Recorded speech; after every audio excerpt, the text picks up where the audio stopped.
In the past decade, I've probably played a couple hundred Pokemon fan games and ROM hacks. Some good, some average, and a few that might have left a bad taste in my mouth. But very rarely do I pick up a fan game and really feel like I found something special, something different, something that kind of blew me away. When you look at the gameplay I'm showing on screen, at first, it might not look much more special than your average fan game or a ROM hack. That is until you step into the tall grass and realize this isn't your normal Pokemon game. In this video, I will be showcasing Project Reloaded, a Pokemon fan game with fully functioning real-time combat. My name is Avery, and let's get started. In Project Reloaded, all of the Pokemon battles are done in real time. But how does this work exactly?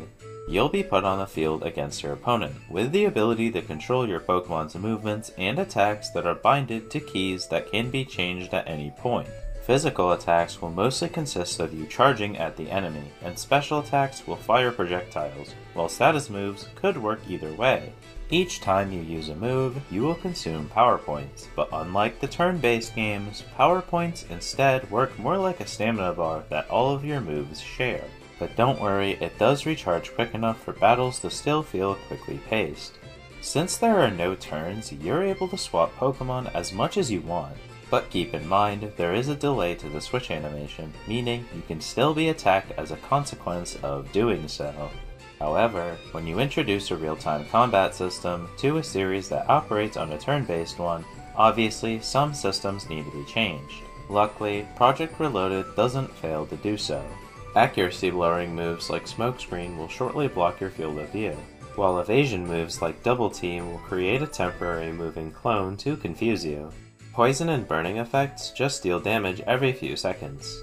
Confusion and paralysis, however, work quite the same way that they do in the main games by either taking damage or just refusing to move when using an attack. Restoration items can be used in combat, but only for a maximum of 6 times per battle. When two targets hit each other at the same time using a physical attack, they will expectedly both take damage. However, when two projectiles collide, they will often destroy one another, which I think is a very unique way to counter your opponent's attacks. One of the few downsides of this style is that only the Pokemon who lands the fainting blow will get EXP points. But at the same time, I usually counteracted this by just using one of my strong Pokemon to deal most of the damage, and then finishing off the enemy with the Pokemon I wanted to train. Overall, this battle style was very fun, and for the first few days of playing, I didn't want to go back to turn-based Pokemon. Outside of the real-time battle system, Project Reloaded still has some features that separates it from your average fan game. This game has a pretty sizable story and a pretty big region to explore. Your journey begins in a small town at the center of the Star region, where you are given the quest of filling the Pokédex and collecting all 8 gym badges. While you travel the region, you'll run into different evil teams from previous games, like Team Rocket and Team Aqua. No spoilers, but I honestly didn't think this game's story was anything special.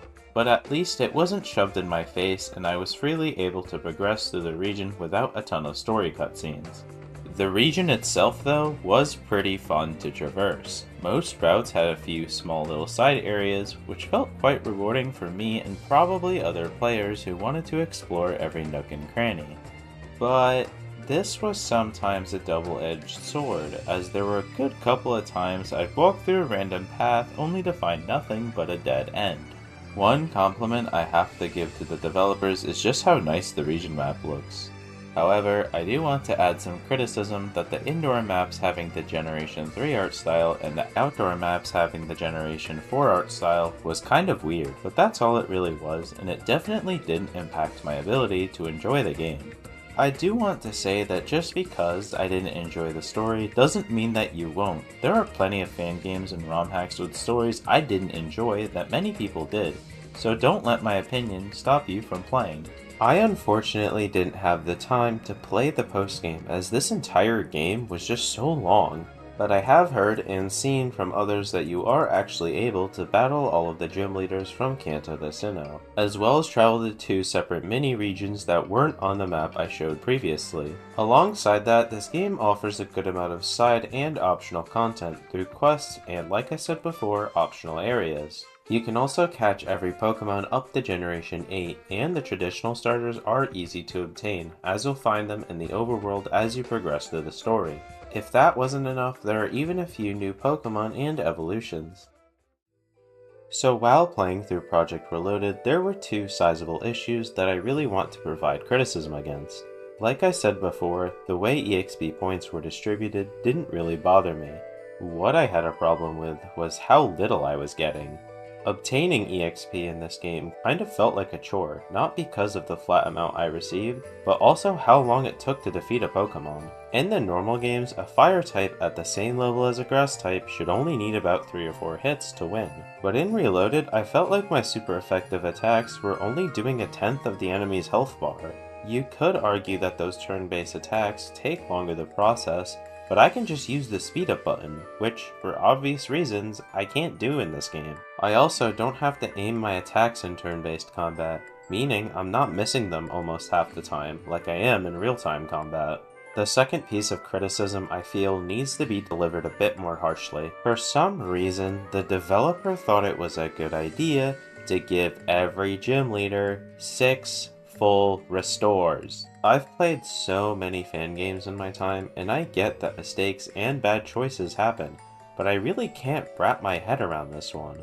When I criticize fan-made games, I usually end it with, "This is your game, and you can do what you want with it." But I sincerely feel that improving or fixing these issues would drastically improve the player experience. Like, you've been developing this game for 15 years. Wouldn't you want to finish on a good note? Even with some of my negative feelings towards certain aspects of the game, I still think it's incredible, mainly for a reason that took me longer to figure out than I'd expect. Because of the nature of the battle style, you could technically, if you're good enough, take any Pokemon to the top. You're no longer bound by the restrictions of turn-based combat, where the stronger Pokemon almost always wins. With enough dodging, I'm sure even your Rattata could beat the champion on its own. I highly suggest that you at least give it a try, because underneath my complaints lies a really fun and really long Pokemon game. If you enjoyed this video, I'd really appreciate it if you subscribed, because only 3% of my viewers actually are. But anyways, I hope you have a nice day, and goodbye!